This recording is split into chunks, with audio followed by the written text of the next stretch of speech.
সমাধান চাও যদি জীবনে মরণে, ফিরে যাও খুঁজে নাও চোখ রাখো কোরআনে। আসসালামু আলাইকুম ওয়া রাহমাতুল্লাহি ওয়া বারাকাতুহু। ইন্নাল হামদুলিল্লাহ ওয়াসসালাতু ওয়াসসালামু আলা রাসূলিল্লাহ। সম্মানিত শ্রোতা বন্ধুগণ, আশা করি আল্লাহ পাকের অশেষ মেহেরবানিতে আপনারা সকলে ভালো আছেন।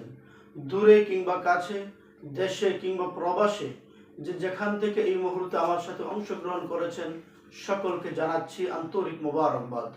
প্রিয় ভিউয়ার্স, আমি আপনাদের সামনে একটি বিষয় নিয়ে আলোচনা করার জন্য উপস্থিত হয়েছি। আমার আজকের আলোচনার বিষয়বস্তু হচ্ছে জিনে আক্রান্ত রোগীর শ্বাসকষ্টের কারণ। আমাদের আশেপাশের অনেক মানুষই জিনে আক্রান্ত হয়। জিনে আক্রান্ত হলে দেখা যায় তখন সেই রোগীকে শ্বাসকষ্ট দেখা দেয়। সেই শ্বাসকষ্টের জন্য আমরা রোগীকে মেডিকেলে নিয়ে যাই, বিভিন্ন টেস্ট করি। টেস্ট করার পরেও দেখা যায় তার শ্বাসকষ্ট কিছুতেই কমছে না এবং তার শ্বাসকষ্টের কারণ ডক্টর খুঁজে পাচ্ছেন না।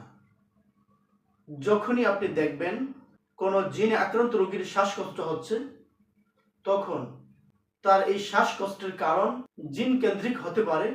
এই বিষয়টি নিয়েও আপনাকে ভাবতে হবে। যেহেতু আপনি মেডিকেলে টেস্ট করেছেন, টেস্ট করার পরেও আপনার রোগীর বুকে কোনো ধরনের সমস্যা ধরা পড়েনি। যদি তার বুকে কোনো সমস্যা থাকতো তাহলে রিপোর্টের মাধ্যমে চলে আসার কথা ছিল।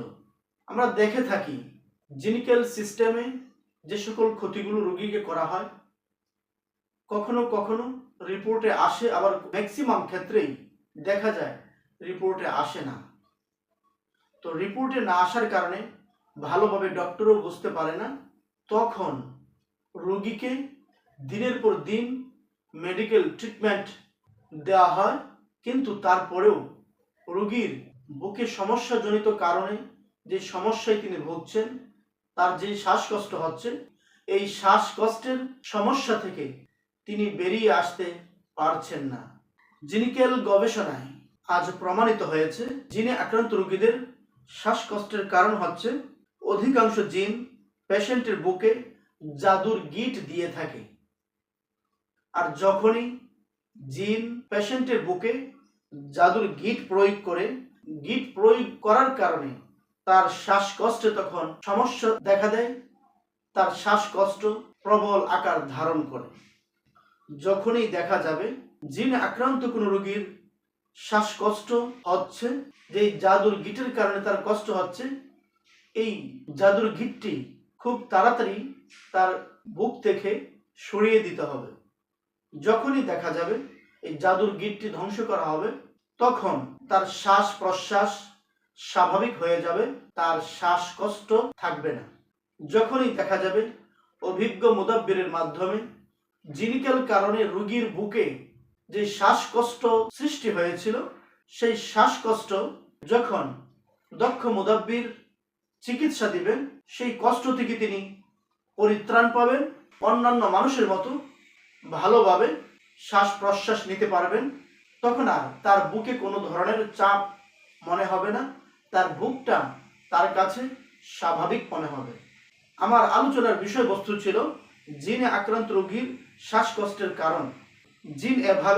জিন আক্রান্ত রোগীদেরকে শ্বাসকষ্টের মাধ্যমে কষ্ট দিয়ে থাকে। যখনই আমরা সচেতন হতে পারবো, রোগীর প্রতি যত্নশীল হতে পারবো, তখন দেখা যাবে জিনের এই চক্রান্ত ব্যর্থ হয়ে যাবে। আপনার রোগী খুব তাড়াতাড়ি সুস্থ স্বাভাবিক জীবনে ফিরে আসবে ইনশাআল্লাহ। আবারও দেখা হবে নতুন কোনো একটি ভিডিওতে। সেই পর্যন্ত আল্লাহ তাআলা আপনাদের সকলকে ভালো রাখুক, সুস্থ রাখুক, এই প্রত্যাশা ব্যক্ত করে আজকের মতো এখানেই বিদায় নিচ্ছি। আল্লাহ হাফেজ।